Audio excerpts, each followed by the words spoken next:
All right, good morning. Good morning. What is going on, everybody? Thank you very much for being here. Appreciate you guys hanging out on this Tuesday, May 13th. Packed, packed show. How the hell I'm going to get through everything in an hour? We're going to find out. We'll do our best to do so. Cheers to everybody. Hopefully, everybody's enjoying a nice cup of coffee this morning. Nice cup of coffee. This morning, I'm just straight black coffee. That's it. Nothing in there. If I just go black coffee, no cream, no sugar, any of that other stuff, that means I'm all business today. I'm all business. That's what you guys can expect today. It's all business. We got a lot going on today. Got a guest, by the way, as well. So give everyone a quick rundown in just a second. Let me fire a quote to everybody here real quick. You guys got a quote you guys want to share with everybody? Throw it in the chat. My quote: thinking is difficult. That's why most people judge. Thinking is difficult. That's why most people judge. I like that quote, actually. That's a good quote right there. Man, what a kind of interesting from the last time I did the show, which was yesterday. But since the last time I did this show, since yesterday, damn, has a lot gone on in the NBA. Has a lot gone on in the league. Has a lot gone on just obviously around the NBA, but specifically whether it be the playoffs almost took a back seat to everything yesterday. There's really a lot of good stuff to get into. Let me give everyone a quick rundown what we got going on for the show today, and then we're going to get things started. I did 3 shows yesterday. I did this show, and then right after that, I did an MVP members show. By the way, thank you for being members. Anybody that's a member out there, greatly appreciate it. And then after the draft lottery, I'm like, I can't hold this in until 8 a.m. in the morning. I got to get back on and talk a little bit more. So I did another half hour or so talking about the draft lottery. So nonetheless, a lot went on over the last 24 hours, and we got a lot to get into in the show. Mavs obviously won the number 1 pick. Spurs got number 2. Now that we got a chance to kind of read a few more articles about what kind of happened, I think it's laughable, if I could be honest with everybody, laughable that Mavs got the number 1 pick, and you can't tell me otherwise. You just can't tell me otherwise. I don't care who tries to sit here and convince me that this is not a conspiracy, but I'm all in on conspiracies. I was mentioning it yesterday. Matt, come on. I mean, at least give them the number 2 pick. Let's not make it look so obvious. Let's be a little strategic with our if we're rigging this thing. Can we just give them the number 2 pick, and then everybody could say, oh, well, it was the number 2 pick. It wasn't the number 1 pick. And then everyone can kind of build from there. Mavs get the number 1 pick. We'll spend a little bit of time talking about that. The squad that I'm actually most concerned with, I was reading some articles this morning. What does this mean for the San Antonio Spurs? They're about to go probably put some blockbuster trade together for Giannis Antetokounmpo. We'll talk about that. I saw something a little bit earlier and this got brought up yesterday, Daniel Gafford's trying to get paid starting center money. And now with them getting Cooper Flagg, it's going to make kind of things more complicated for the Dallas Mavericks in a good way. They got too many bigs. All right, is Daniel Gafford going to be available? There was a podcast, Hoop Collective podcast, that was talking about potentially a trade between the Lakers and the Dallas Mavericks. Is that possible anymore? Is Nico Harrison and the Dallas Mavericks allowed to make a trade with the Los Angeles Lakers moving forward? I don't have an answer to that, but we'll get into that. Kevin Gray Jr., All City Mavs podcast. He's going to come on. I want to talk to him about Gafford. I want to talk to him about Mavs landing the number 1 pick. I want to get his thoughts on Luka. There's a few different things I want to get his thoughts on.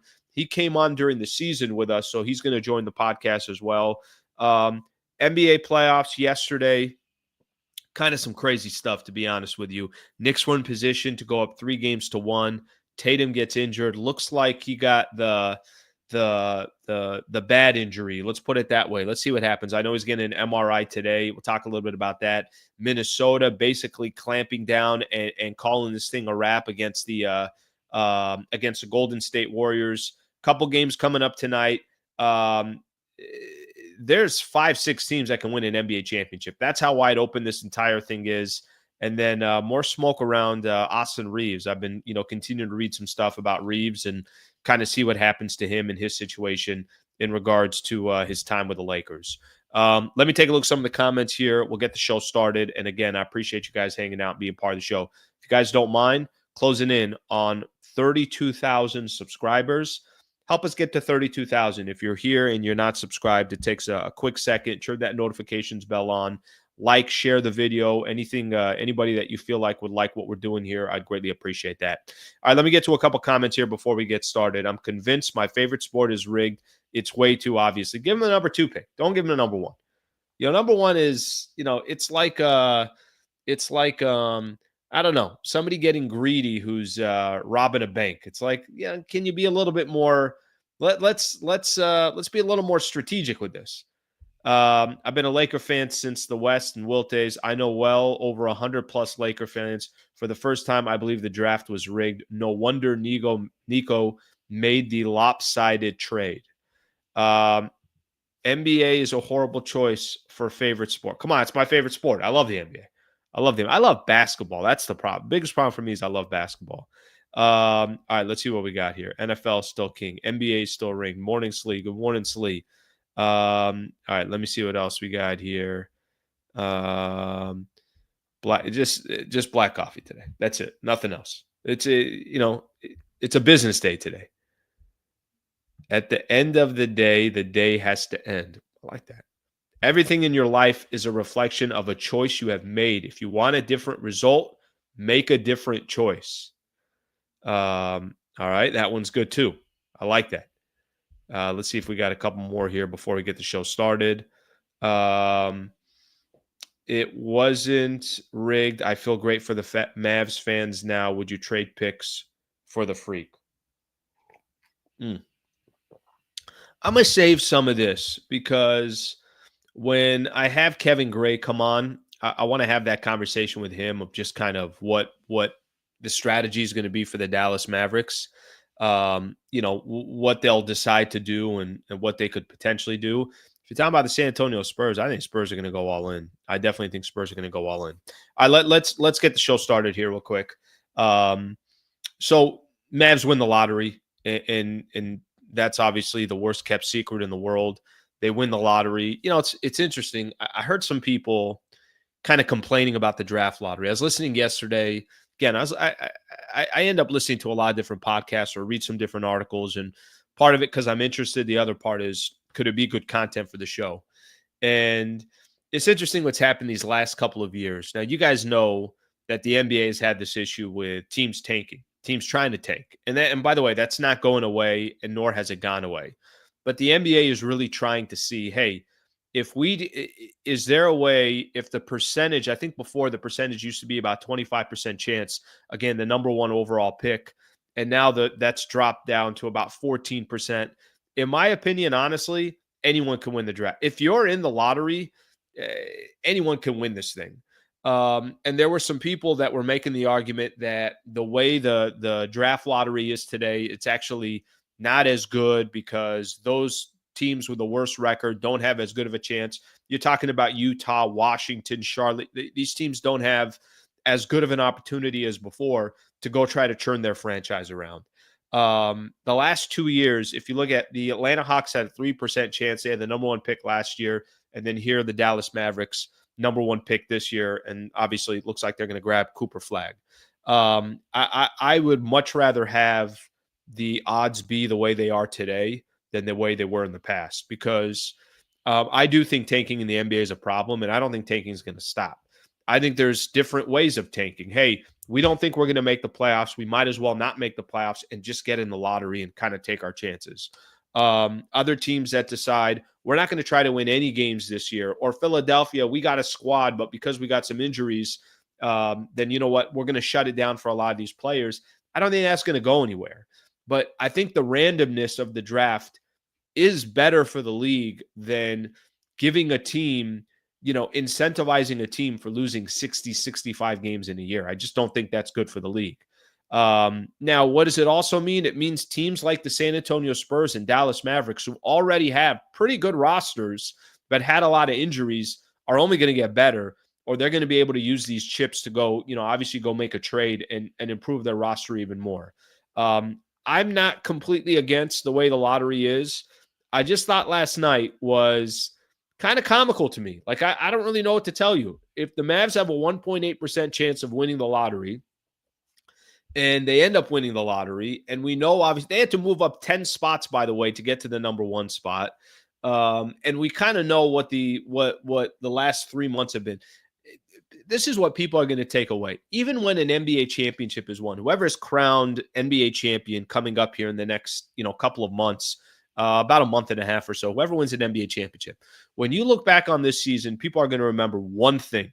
They're going to remember when Luka got traded for Anthony Davis. And listen, whatever ends up happening in this trade happens in this trade. It's just going to be kind of something that we all got to roll with and see what eventually the end result is. I think the Lakers got a lot of work to do.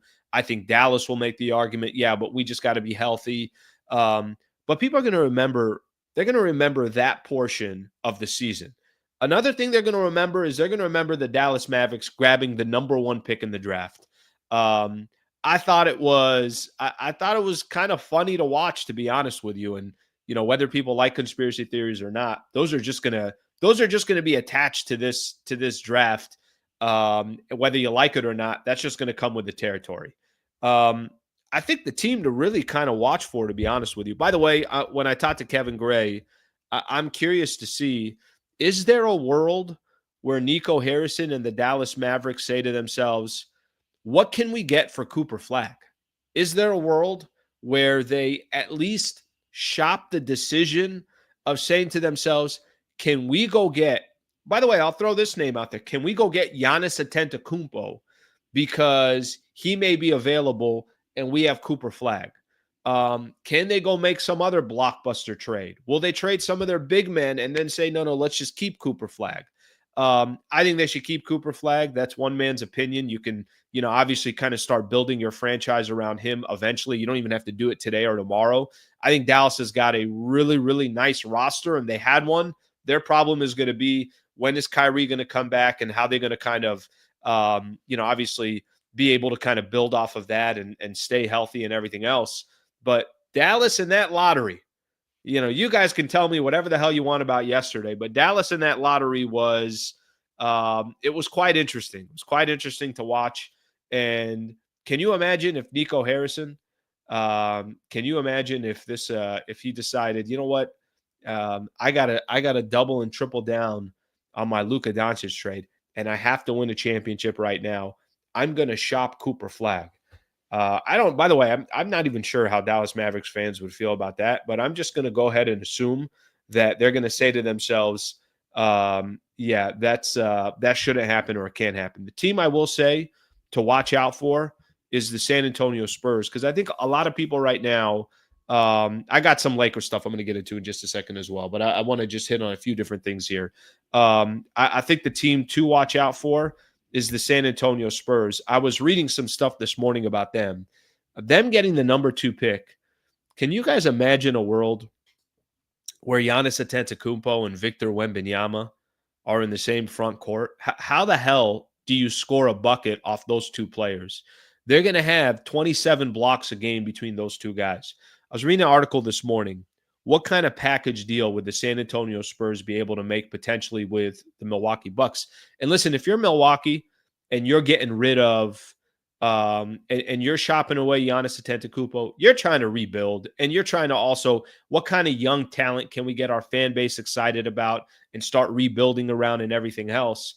I know everybody keeps talking about Cooper Flagg, and I mentioned this yesterday when I was doing my show, when I was doing the show in the afternoon. I was mentioning that I'm not the guy to sit here and tell you the depth of the draft and here are the top 10 guys and everything else, but this is supposed to be a deep draft. And I guess the second round pick that everybody's talking about is a guard out of Rutgers, Dylan Harper. By the way, this is Ron Harper's son. And what everybody's saying is that, okay, if they go do a deal, and they're talking about how would they do a deal for Giannis Antetokounmpo, they would offer the number two pick, which would be Dylan Harper, that everybody seems to be very, very excited about. By the way, you got potentially your point guard for the next 10 years if you're the Milwaukee Bucks, so something to keep in mind. And then they already matched the salaries. I think they had Vassell, Jeremy Sochan, and Harrison Barnes matches the salaries that you need, and you don't even have to trade any of your other players, any of these key players that you have, or you can give them the rookie of the year that you got and keep the number 2 pick. You almost allow the Milwaukee Bucks to dictate which one they want, and you can go out there and try to make a deal for Giannis Antetokounmpo. So I think for me, the biggest thing that came out of yesterday's lottery, and I'm not even, sitting here trying to, I'm not even sitting here, from that perspective.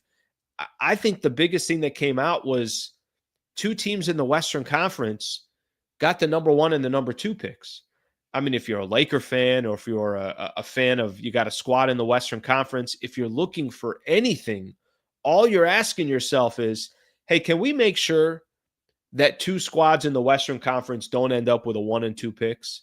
Can we make sure that it's the Washington Wizards and the Charlotte Hornets that end up with the top 2 picks and then kind of take your chances with everything else? No.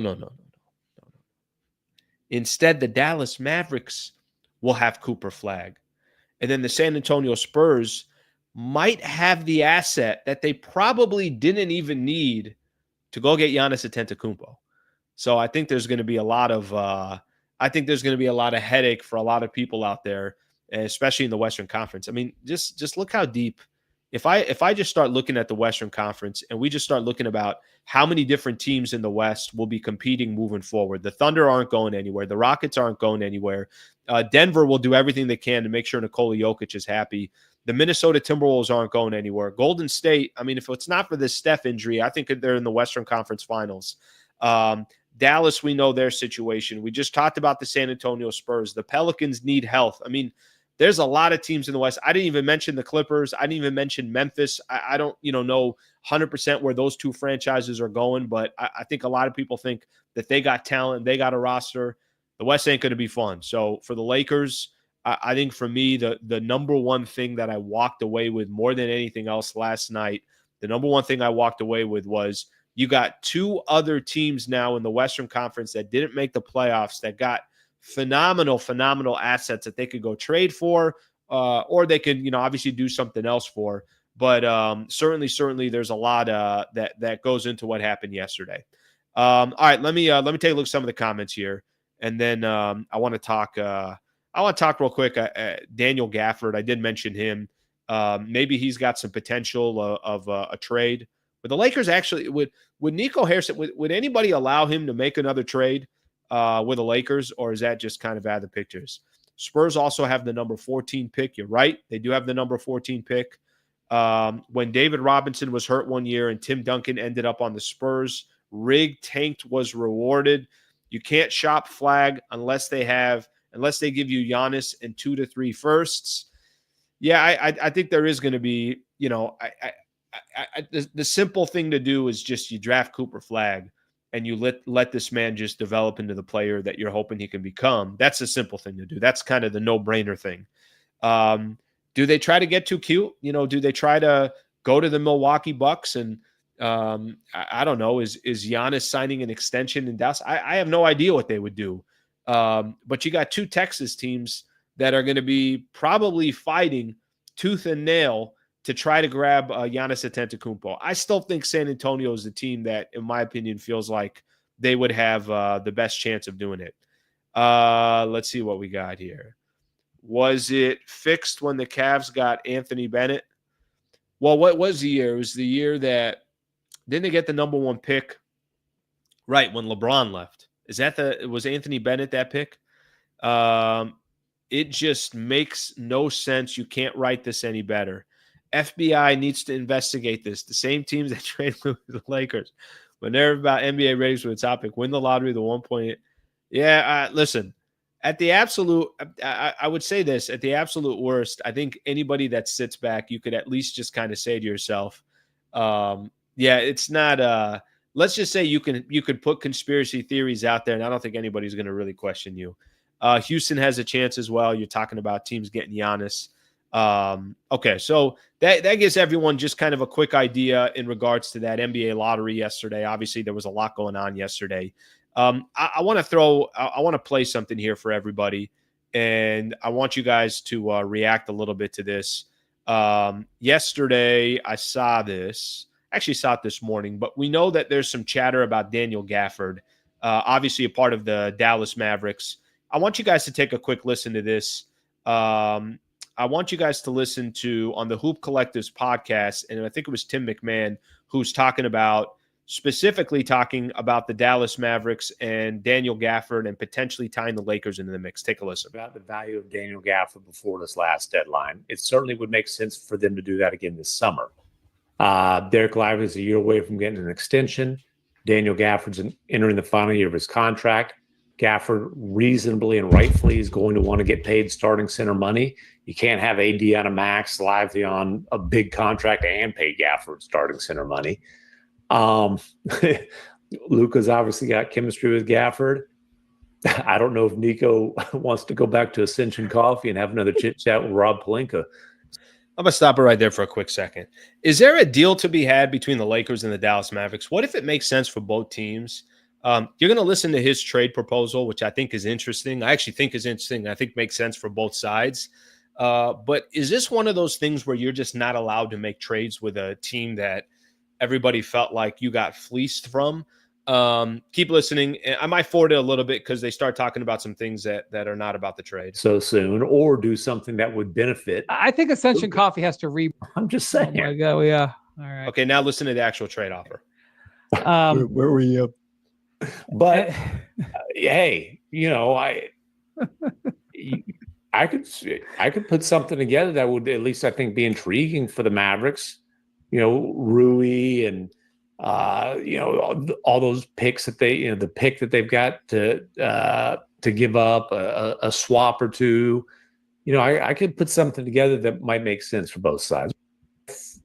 All right, that's Tim McMahon. By the way, Kevin Gray Jr. has put this out. He's the one that's going to join us in about less than 10 minutes or so. I know this. As much as I sit here and I'm, joking around about the lottery, I'm joking around about the position that the Lakers are in, the position that the Mavs are in and everything else. Tim McMahon is proposing something which I think is interesting. What he's proposing is, look, the Lakers got something that Dallas might want, and certainly the Mavs have something that the Lakers might want.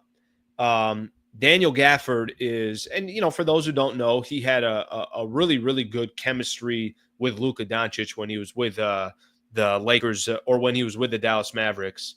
About 12 points a game, about 7 rebounds a game, plays that center, power forward, can roll to the basket, a little bit of a rim protector as well. He's got stylistically a game that certainly that the Lakers can use. And frankly, if I'm the Dallas Mavericks, and I could get a guy like Rui Hachimura, or I could get a player that I feel like can complement something else that the Lakers or something else that the Dallas Mavericks need.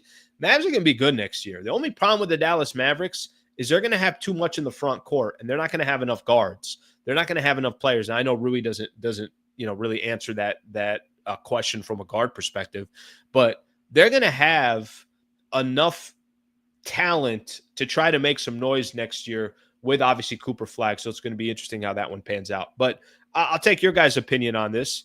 Let's see what you guys got here. Rui, number 1 pick, Vincent. Then you package Connect and Reeves for solid role players. I will tell you guys this, and I don't want to just keep kind of harping on this, but the Reeves thing is getting louder and louder. It really is. And I think where there's smoke, there's fire.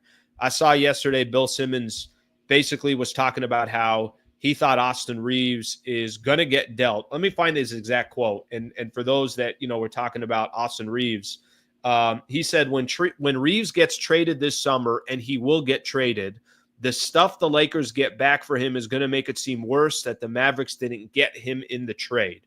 Bovado, which is one of the betting odds websites out there, Bovado has all these different odds of what player will end up where. Where will Austin Reeves play game 1 of the 2025-2026 season? They got the Knicks on there. They got Miami on there. They got the Clippers as the top odds of where he would end up going. So you got a lot of people that are, obviously talking about Austin Reeves. Now, I'm not telling you that the guy's going to get traded. What I'm telling you is Lakers got to improve their roster, and it feels like that's one of the only players that the Lakers really, really, truly have that they can package in a deal. There's enough chatter that's out there.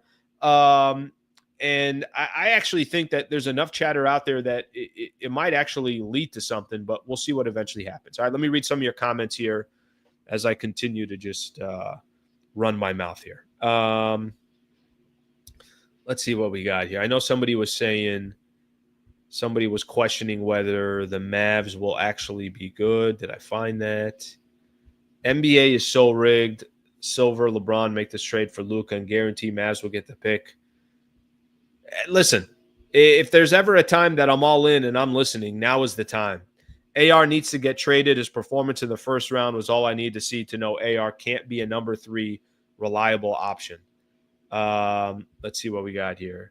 AR is about to be the next Dennis Schroeder. If he listens to y'all, not one team other than the Laker fans is giving him $90 million. His value is nowhere close to what you think. He's going to get paid. I completely disagree, Richard.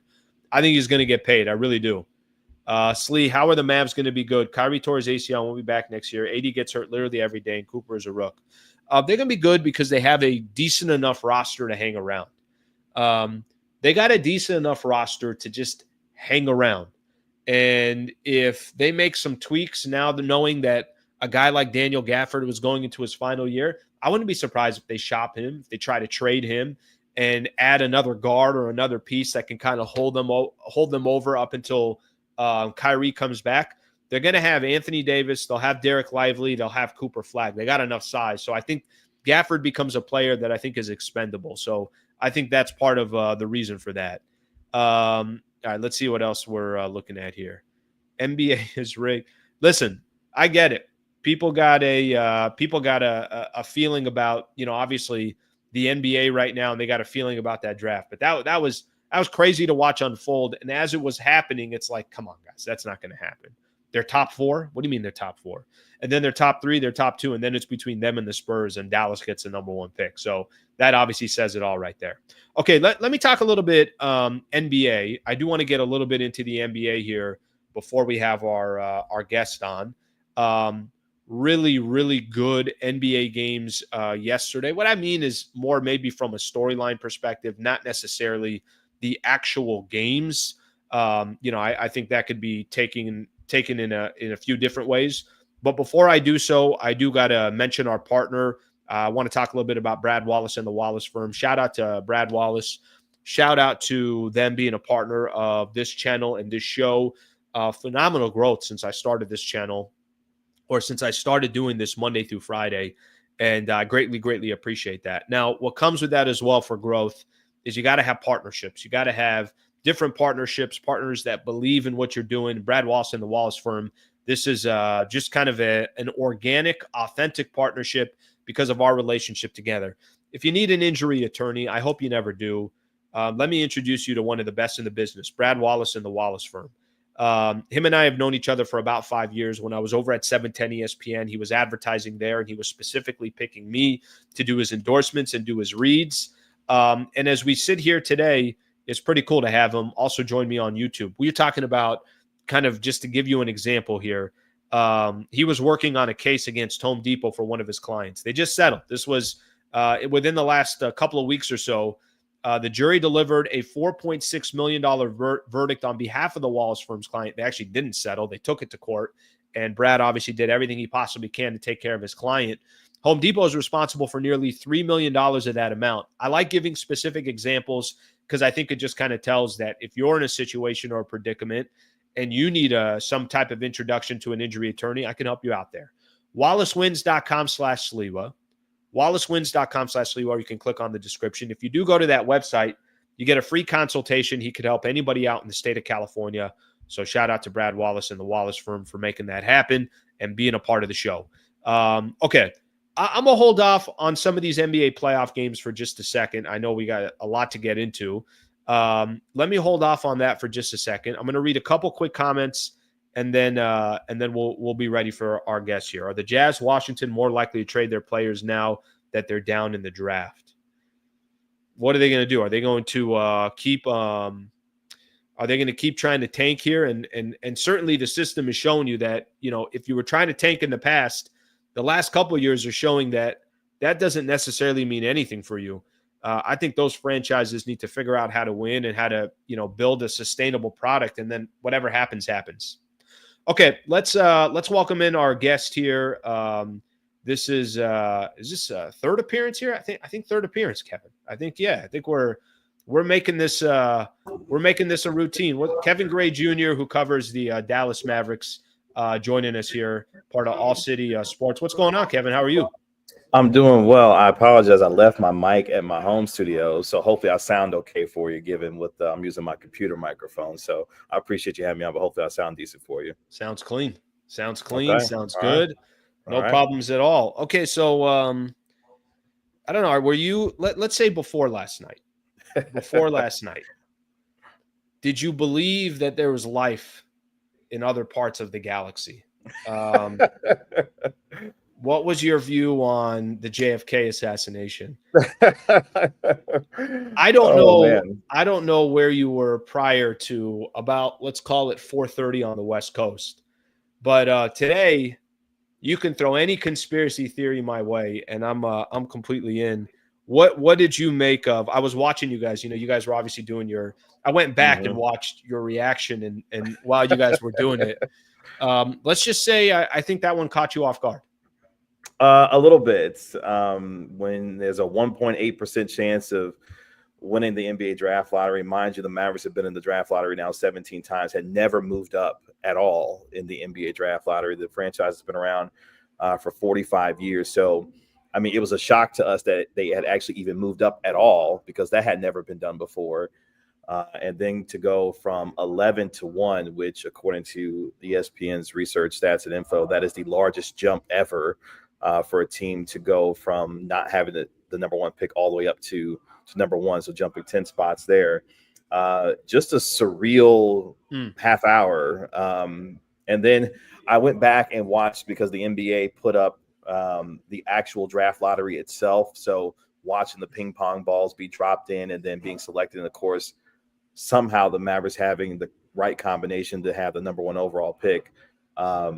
Yeah. Was there any glitches in that video that you were watching? Was there any, in today's world, they're pretty clean of editing things. That's right. No, it was clean. It looked like it was quote unquote legit, if you're into that sort of thing. And the idea that, look, you open up with the idea with the conspiracy theories. Mavericks fans today are like, who gives a damn if it's rigged? It was rigged for us. Sure. After what this team's been through the last 3 months, to come out on the other side with a chance to draft Cooper Flagg, Mavericks fans are very happy in large respects because of what happened last night. Yeah, I was gonna ask what is this? Just kind of what does this do for that fan base, and what does this do? Because what's kind of fascinating in all this. You obviously can't predict the future, and the trade is the trade, and the trade will still, just depending on what the Lakers end up doing and how Luka. I got some questions for you on Luka too. I'd be curious to get your thoughts on a couple of things. But as they sit here today, is it forgotten is not the right word, but is it, hey, we can now officially move on as well and start looking at a completely different chapter of Mavs basketball? And, oh, by the way, Cooper Flagg was – we've been talking about Cooper Flagg for 3 years. It's not like Cooper Flagg just, had one good season in college basketball. I've known about Cooper Flagg for a while, and I don't watch any high school and very little college basketball.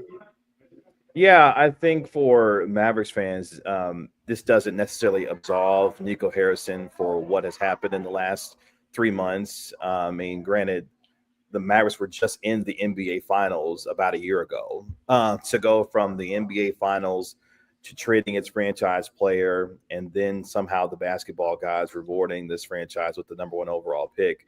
It's a drastic turn of events, obviously, but in a lot of ways, mostly self-inflicted.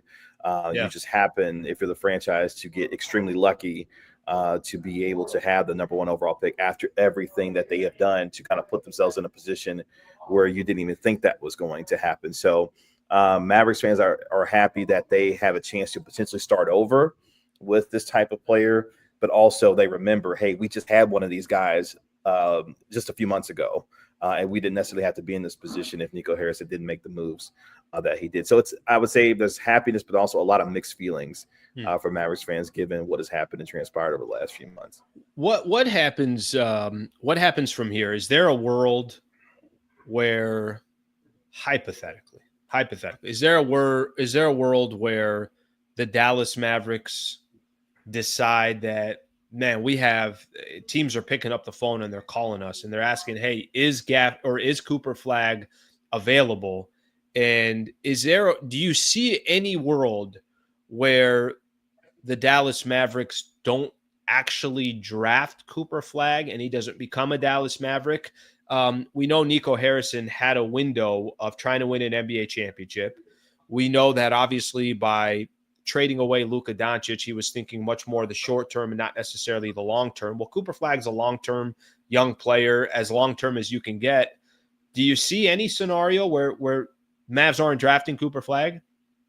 That's going to be the $1 million question from now until June 25th, because if we're going to enter Nico Harrison's mind and the way that he's operated with this team, as you mentioned, with this win now window, he now has the most valuable piece, maybe arguably in the NBA outside of Giannis right now, because Cooper Flagg is that type of talent, and he would be cost control for the next 4 or 5 years. And then you put yourself in a position, if you're going to be a win now team, to go get one of those superstars to continue that win now mode. If you're Nico Harrison, does that matter to you? Because you may be out of this job in the next 2-3 years anyway, or do you do right by the franchise, start over the gift that you've been given to start over with Cooper Flagg and build around him, and then be able to figure out how over the next 2 to 3 years you get to a championship with cost control players in that way. So the two timeline thing, as you know, the two timeline thing in the NBA is a very difficult and fine line to walk that not many teams are necessarily able to do. And I don't know if the Mavericks are necessarily in the position to try that two timeline thing, because if it works, you've got AD alongside Cooper Flagg and Derek Lively and some really nice pieces on the front court there. If it doesn't, now you're in a really interesting situation, because the Mavericks don't control their picks from 2027 to 2030. So again, trying to play two timelines here is a very difficult proposition given where they are from an asset standpoint as well. What would you like to see them do? I say keep the pick. I mean, I agree. Very hard. Like, right. I understand there's a world where folks will say you trade for the proven commodity, an NBA champion, an NBA MVP, and Giannis, who's only 30 years old, and try to continue to win now and move forward that way. But it's very, very hard to get a generational talent and be able to move forward in that way. And the Mavericks have been gifted that opportunity again. So you stay there and take the pick, and then you figure out the rest after that. Is there, I was grabbed off your Twitter, and I played the clip. You had grabbed a clip on the Hoop Collective podcast, and it was Tim McMahon who was talking about Daniel Gafford. Mm-hmm. And can you just kind of tell a little bit of the story, especially now, how much it maybe complements or complicates? Maybe I don't even know if complicates is the right way to put it, but the Mavs have a lot of bigs. Let's just put it that way. Gafford, I don't know, directly has come out and said he wants to get paid like a starting center. The Mavs just end up with the number 1 pick. They got Cooper Flagg. Size is not going to be an issue for the Dallas Mavericks. 2 questions on this. Do you think Daniel Gafford will be available in the offseason? And is there, as you kind of look at this, are the Lakers and the Mavs allowed to do another trade together? I mean, is Nico, does he have to take other calls and he can't take a Laker call? Like, I'm curious how desperate the Lakers are for a big. Is that something that you think could be a possibility? Well, you talk about conspiracy theories. Mavericks fans would feel like he would be the assistant GM, shadow GM, whatever you want to call it, to Rob Pelinka if he did another trade with the Los Angeles Lakers. But at the same time, it is very interesting given – oh, hold on. Here we go. I think I lost the camera. Here we go.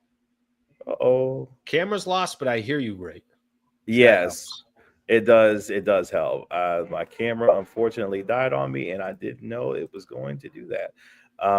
You're okay. Yeah. You're good. You just if it comes back, it comes back. But you keep going. Yeah, no problem. So the idea being that the Mavericks do have something that the Lakers would want theoretically when it comes to a big man, because obviously with the lack of size that the Lakers have right now, that would be very interesting for them to try and pull off to do a trade with. But at the same time, again, do the Mavericks want to do another deal with the Los Angeles Lakers? Do the Lakers have anything that the Mavericks would want necessarily? Sure. Obviously, Austin Reeves is out there, but at the same time, he could be making $42.5 million next year. So that would be interesting to see how that plays out, given going forward with their situation. So I don't know if the Mavericks would be willing to do another deal just months after having done one with them that changed the trajectory of both of these franchises. Yeah, and it is. I think that's the first thing that comes up. I think, at times. All right, I think we lost. Let's see if we get Kevin back here. What? All right, there we go. There we go. There we go, Kevin. There we go. There we go. Sorry about that. No, don't be sorry. Don't be sorry. But I think that initially the one thing that you think of is, oh yeah, these teams definitely can do a deal because Lakers need a big and maybe there's some assets. But I think that just the history, it feels like won't allow these two teams to make a deal anytime in the near future. As long as I think Rob Pelinka and Nico Harrison are there, I have a difficult time thinking that they could come up with something. And, like you mentioned, I think it would be kind of fascinating to see what they end up doing. But, man, have the Dallas Mavericks all of a sudden now have gone from, what exactly is the franchise going to do? And again, it's not to say that they weren't going to be competitive this upcoming year, but the Kyrie injury was obviously a huge loss. But now it feels like they got so many different options that weren't there before. I want to say in the state of Texas here for a quick second. Sure. What does yesterday's draft you think mean for the San Antonio Spurs? Congratulations, Giannis. You're a San Antonio Spur. I mean, the Spurs have the assets. They have the number 2 overall pick now. They've got some really talented young pieces that if you're Milwaukee, you're trying to not go and take as many steps back as you traditionally would if you're going to move on from this type of player, to keep them in a competitive window much sooner than what it normally would have been in a situation like this, especially in the Eastern Conference, where who knows how things are about to change with whatever the injury news is going to be for Jason Tatum and the Boston Celtics moving forward. So Milwaukee has a chance to be able to get some really nice pieces from San Antonio and, by the way, get the number 2 overall pick. And then for San Antonio, if they do that, pairing Victor Wembanyama alongside Giannis Antetokounmpo is frightening. It's devastatingly frightening for the entirety of the Western Conference. Like for us, for two teams that are in the West, the West is just stacked, especially if Giannis finds his way to San Antonio. So. Yeah, I was looking at all the first off, how do you score against Wemby and Giannis? I don't know how that's possible. If you're De'Aaron Fox, he's going to have 38 assists a game. If they keep him. But by the way, it's a good point too. And I've kind of started seeing that where, maybe he's an asset that they're using as well to try to obviously change up the roster. I think for, any fan in the Western Conference, I think you were walking into the draft saying, hey, it'd be nice that the top 3 picks go to the Eastern Conference. And instead, you got 2 squads that, obviously are already trajectory-wise. We'll figure out what they're able to do, but they get a lot more assets. Can I throw a question for you? Sure. Let me kind of change the script a little bit of when the Luka trade happened. Obviously, every Laker fan felt a certain way about getting Luka Doncic on the Lakers. And I still think there's a lot of people that are obviously wildly excited to have Luka. But it doesn't take very long, I think, for this fan base to find something to complain about. And the roster is wildly flawed, so it's going to take some time. Now, the way they finished the regular season, I think they did convince a lot of people like, hey, you know what? Maybe they can make a run. Number 3 seed, 50 wins. They're still playing defense. Minnesota answered those questions pretty quickly, and Lakers were out in 5. Right now, I think there's a lot of people that look at Luka. They know his talent. They know how great he is. They know a franchise international player. But I think there was also a little bit of, Luka, you got to get in better shape. Sure. Luka, you got to, if you want to win an NBA championship, that's not what it's going to take. Just from your perspective, and I don't know how many of these Laker games you watched in the playoffs or towards the end of the year, Is the Luka that you saw with the Lakers the same Luka that was in Dallas, or do you feel like that's not the 100% Luka that you'll get as he gets a full offseason and the team kind of starts to build around him?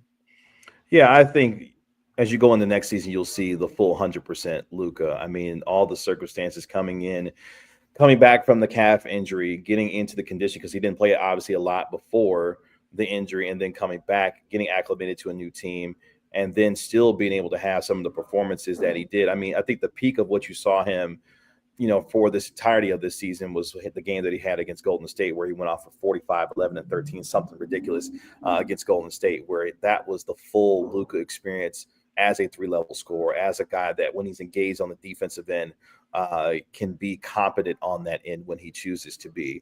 I think this summer is a big one for him, not only for the conditioning that he's going to get himself in, but also the motivation that he has to be able to go into next year with the Lakers to prove that he was worth everything that the Lakers believe that he's going to be going forward. And it sounds like, just from looking on the outside looking in, that this group is going to be on the same page with him, with building around him with the kind of players that they need to for him. Yeah, that part's going to be interesting. There's some players that are, obviously tied with the late. What are they going to do with Austin Reeves? Is that a guy they say, hey, can we win with Luka and Austin Reeves in the backcourt? Obviously, every year LeBron's decision is important. How they're going to get some of the size. So it's not all blue skies and sunshine, I think, for the Lakers as they kind of try to figure out everything else. And then, like you mentioned, how complicated the Western Conference is going to be. Kevin, great stuff, brother. I appreciate you coming on. I really want to get your opinion and your thoughts on, obviously Mavs ending up with the number one pick, and then also on this Gafford stuff that's out there as well. So thank you for taking the time and joining the show. It's good to see you on as always, man. Appreciate the time as always. We'll be in touch. Thank you, man. That's good. All right. That's Kevin Gray Jr. All right. See what happens here. I do think that there's a couple things here. One thing that I will say, I find it difficult, the Mavs and the Lakers making a trade. I really do. I mean, if I'm Nico Harrison, I lost Pelinka's number. I find it difficult them making a trade. And I don't know if the Lakers have what the Mavs want. I guarantee you the only thing the Mavs would be interested in is Austin Reeves. Well, the Lakers are not trading Austin Reeves to the Dallas Mavericks. I don't think they are, right? So there's a little bit of that. I find that part a little bit difficult. And then I think the other piece that we were talking about, just with the Dallas Mavericks getting the number one pick, I like that he said that, conspiracy theory or not, no one in Dallas gives a shit. They're like, give us Cooper Flagg. And even his kind of question and hesitation of like the urge of maybe potentially shopping that pick. Damn. Can you imagine if they trade Luka and then they also don't draft Cooper Flagg? I don't think it's happening.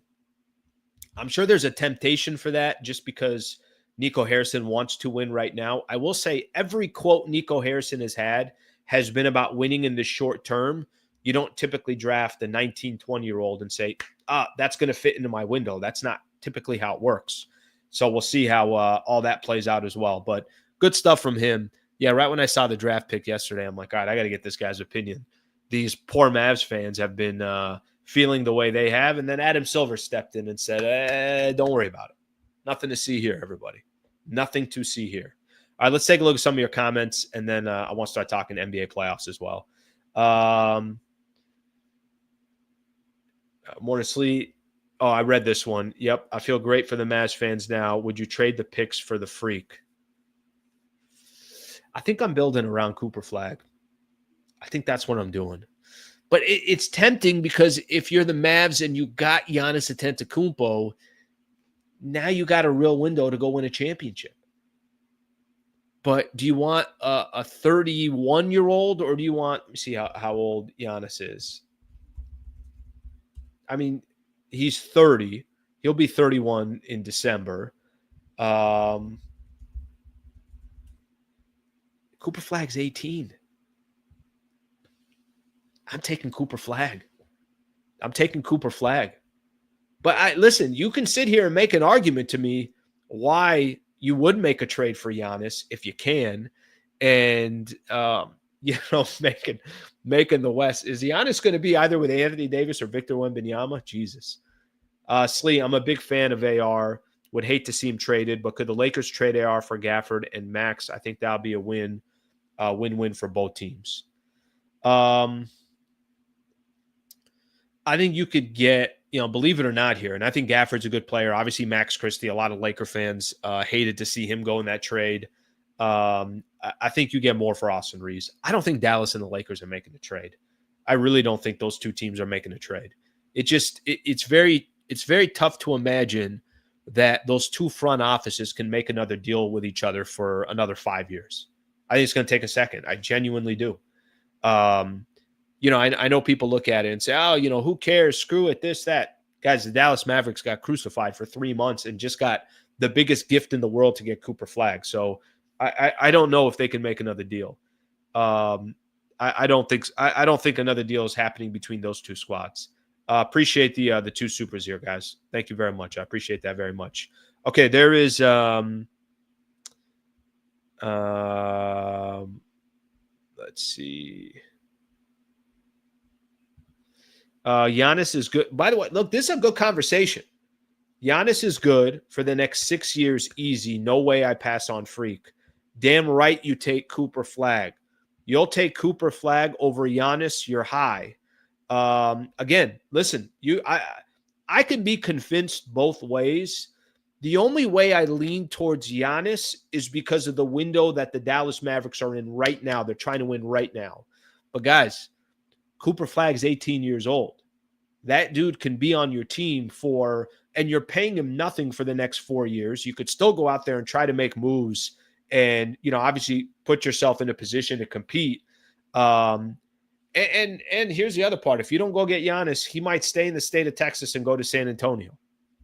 So I think there's a lot to be there. Cooper has not proved himself just yet. You're 100% right. He has not proved himself. He hasn't done any of that stuff.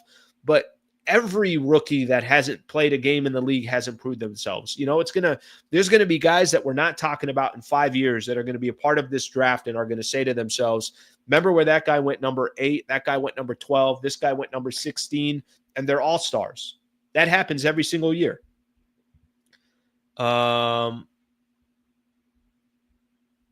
Giannis can't shoot. Flagg more complete. I'm pro Giannis. It's gonna be kind of fascinating. This is a whole different wrinkle that we're going to be watching over these next. And Giannis is a beast, no question about it. You can make an argument. You could sit here today and tell me Giannis is the best player in the world, and I might make an argument and say no, it's Nikola Jokic. But you're not going 3 people in the league without mentioning Giannis. Giannis is an absolute is an absolute stud, no question about it. Absolute stud. All right, let's see what the Dallas Mavericks end up doing. Let's see what San Antonio ends up doing as well.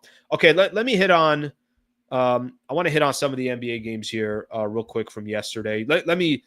I'll spend probably a little bit more time on the Knicks and the Celtics, but let me just hit real quick on the Timberwolves and the Warriors.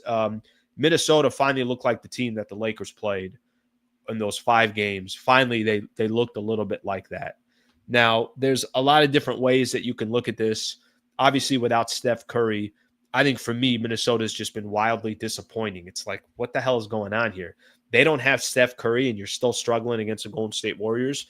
Remember, I think Curry's only played 13 minutes this series, and yesterday at the half, Minnesota was down 2. After Anthony Edwards hits a 3 at the buzzer, they were down 5, and it's like, man, Minnesota is wildly disappointing.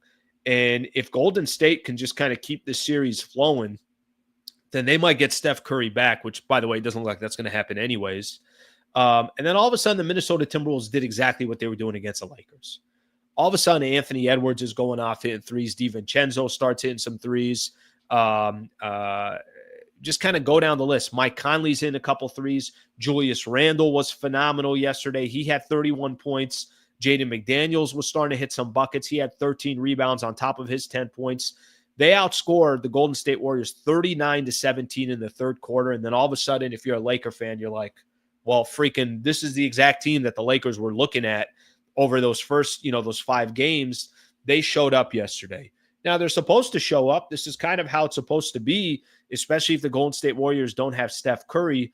But I thought yesterday was the nail in the coffin, the Minnesota Timberwolves beating up on the Golden State Warriors, and now they're obviously in a position to close out the series in 5 games. They're 1 game away from getting back to the Western Conference Finals. And, my takeaway really from that game more than anything else, this is what Minnesota is supposed to be doing. And if the Golden State Warriors had Steph Curry, then this is a completely different series. But they don't. And, that just shows you how valuable Steph Curry is and how that team is completely built around him. And I don't care, Jimmy Butler, Draymond Green, go down the list of other talent that they have. They're nothing without Steph Curry. And Steph Curry is obviously he's the engine for that team. And the Timberwolves now putting themselves in a position 1 game away from getting back to the Western Conference Finals. Okay, the other playoff game last night, Celtics and the Knicks. Knicks go up 3-1. Let's start off with the injury. Last night was such a significant moment for not just Game 4, not just the Boston Celtics this year, not just for the Boston Celtics next year, but really the NBA. That injury to Jason Tatum is as significant of an injury as you can have that has the ripple effects throughout the rest of the NBA. And let me tell you what I mean by that. Look, the Boston Celtics didn't lose yesterday's game because Tatum went out. They lost yesterday's game because you just can't kill the Knicks. I mean, I don't know what you want me to tell you, but that team, the Celtics were up 20 in game 1, 20 in game 2. They were up 14 in game 4. Yesterday, they were up 14. And they just have no way of stopping the New York Knicks. And, there's no answer for Jalen Brunson. Jalen Brunson is a freaking he might be the best performer so far in the postseason. And maybe I'm wrong on that, but every time I feel like I look at Jalen Brunson, he had 39 and 12 yesterday. 39 and 12 yesterday against the Boston Celtics, who have phenomenal defensive guards that can lock up Drew Holiday, Derek White. Doesn't matter who they're putting on Jalen Brunson. He's incredible. He's amazing. You got guys like Mikal Bridges coming through. OG Anunoby's coming through. Karl Anthony Towns is coming through. That team on paper, when they made that trade for Mikal Bridges and they traded for Karl Anthony Towns, I'm like, that's as good as a starting 5 in the league. But Boston dominated them all season. Here they are in the playoffs.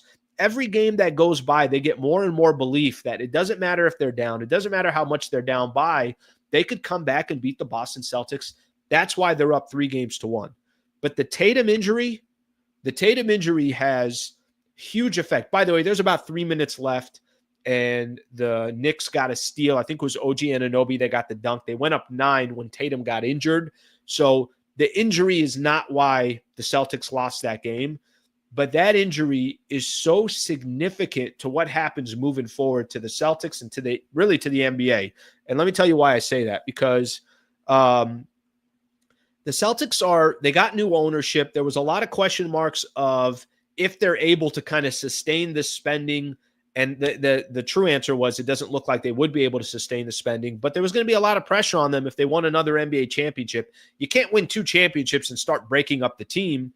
Now, all of a sudden, if Tatum has the injury that everybody thinks he has, or at least is being, rumored out there. And by the way, I have no idea if there was some new news today that's already come out as far as, the injury goes. But if it's one of those significant injuries where he's out for all of next year, or he's out significantly next year, Boston reapproaches their entire offseason. Now, all of a sudden, players that they didn't want to pay or they feel like they're going to trade so that they can get, they have such a luxury tax that they're going to be paying. I think their total roster with all the penalties and everything else is close to $500 million. So it's just going to change everything. And now, all of a sudden, the league and the NBA, teams that didn't think they have a shot, teams that, felt like everything runs through the Boston Celtics, all of that's going to change. And that's how significant I think that injury is going to be. So we'll see what happens to the Boston Celtics, and we'll see what happens to Jason Tatum. But that just does not seem like an injury that's going to be a problem for game 4, game 5, or this series. That seems like an injury that really can have a ripple effect for the Boston Celtics and could have a ripple effect for the entire league this upcoming offseason. So feel bad for Tatum. That dude was, by the way, he was balling out yesterday. If you guys go look at his stats before his injury, he had 42 points. He had 8 rebounds. He had 4 steals. He had 2 block shots. He was 16 to 28 from the field. He was completely balling before that injury happened. And obviously, we'll see what happens. I guess he's getting an MRI today, and then, we'll see what happens from there. All right, let me look at some of the comments here. I'll start looking at some of the comments, and we'll go from there. Tatum was playing incredible. I know there's, obviously a lot of people in this chat, and I'm the same way. I'd like to see the Celtics lose, but I want to see that. I definitely don't want to see any of that. And I'm giving credit. I'm watching Jason Tatum, saying to myself, this dude is putting the Celtics on his back and is basically saying, I'm going to get this series tied to a piece. The problem was Jalen Brunson was on the other side and was saying, I'm going to get the series to 3-1.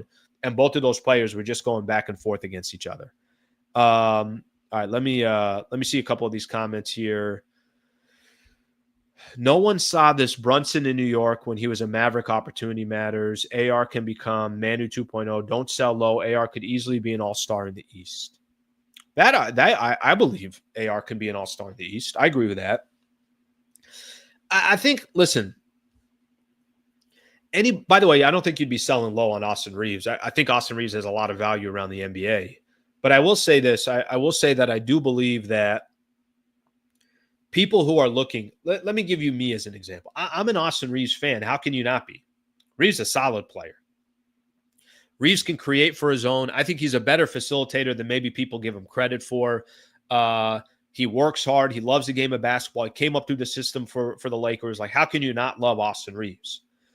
The only problem with Austin Reeves is if when they traded for Luka Doncic, Luka's, is going to be here for the next at least 5-7 years. I mean, I know the Lakers are hoping that. So you have to put together a roster that's built around Luka. That's the only problem with AR. I don't have an issue with Austin Reeves. I mean, for those that want to say, well, he didn't perform in the playoffs, I still got faith Austin Reeves is going to be a badass player in the league and can have success with the Lakers.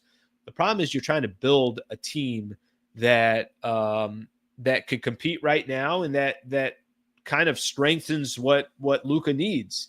I don't know if AR is that answer. All right, let me see what else we got here. Lakers had both Luka and LeBron injured. All right, let's see. We got a lot of people still talking about Cooper Flagg and what they're going to do. With Boston out, Lakers could have won it all if they had their shit together. They didn't. They're not even close to having their shit together. I mean, that's just the reality. You know what's crazy? We could be sitting here. I mean, listen, the Thunder, what eventually happens with the Thunder is going to obviously them in Denver. And I think what happens specifically in tonight's game is going to have a lot to do with it, even though I don't think the series is over, even if OKC wins. But the Cavs look like they're done. Donovan Mitchell's questionable for tonight's game. They're down 3-1. The Celtics certainly look like they're done. They're down 3-1. You start kind of looking at the rest of these teams left. The Knicks can win an NBA championship. They very easily can win an NBA championship. The Indiana Pacers can win an NBA championship. Certainly the Oklahoma City Thunder, if they can get past Denver, will be the favorites to win the entire thing. This thing is wide open. And I think there are a lot of fan bases sitting back saying to themselves, oh my gosh, if there was ever a time to try to sneak in an NBA championship, it's right now. It's right now. The circumstances, the injuries, it doesn't matter how you get there, but that's why you kind of, I think in all sports, just hang around and you never know what can happen. And obviously there's a few teams right now that didn't feel like they had a shot at a championship. And now all of a sudden, I mean, the Knicks genuinely couldn't win an NBA championship. I didn't think that coming into the playoffs. I don't think most people did, especially when you saw that they had Boston in the second round. Lakers had no chance of winning anything. They lost. If James were any other player, his ass would have been booted seasons ago. Genie took the bag. I agree with the first part. Lakers had no chance of winning anything. I agree with that. Go look at the way they play. Go look at game 1 for the Lakers. Just go see the way they walked into the playoffs. They got hit in the chin, and they had nothing to say after that. Let's see. Let's get some more of these in here. This is proof. Don't play with your food. Celtics should have never lost the first 2 at home. You're right. Yeah, you're right. That's a great point. And all of a sudden, a team starts building some confidence. All of a sudden, a team starts thinking to themselves, wait a minute, we've already beat them before. We can do this again. And now, the Knicks are a great example. You're down 20 in game 1 and you win. You don't think that has crazy, crazy impact and belief on what you think you could do moving forward? You're down 20 in game 2. You come back and win. They're down 14 yesterday. They didn't think anything of it. Nothing. I remember they had a turnover, and I want to say Drew Holiday hit a corner 3, and they went up 14. And Thibodeau calls timeout, is yelling at his team, saying, "What the hell are you guys doing?" And they just come back like it's nothing. So, yeah, you put belief in some players. Anything can happen. Anything can change. AR IQ off the charts, but unfortunately, him starting next to Luka, I can average 30 against them. Yeah, listen, I'll go back to what I was saying a little bit earlier. It has less to do with the AR front. It has more to do with building the right team together. So I think that has a lot to do with it. If Giannis ends up in the West, Lakers are in trouble. Lakers are already in trouble. And, and when I say in trouble, what I mean is that the West is going to be so competitive, so hard, and you already got so many other teams. I mean, if you just look at OKC, San Antonio, Houston, there's so many young teams too that got a lot of opportunity that are only going to get better. All right, let me get another one in here. I have a feeling that Jokic is going to have a monster game 5. Hope Shea can match that.